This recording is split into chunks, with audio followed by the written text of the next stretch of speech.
Today's project will be to put this machine on the floor, and it's one of the heaviest machines I have, which will be a very interesting project. It's not going to take very long, but it's going to be like, you have to be careful. It's a lot bigger than the pallet. Yeah, we should see how it goes.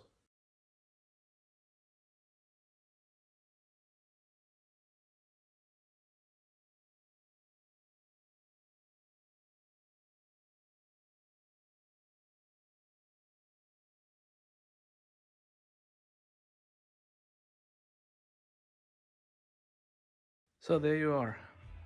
It is now standing on the floor, on the ground. And yeah, it feels a lot smaller now, but it's still massive.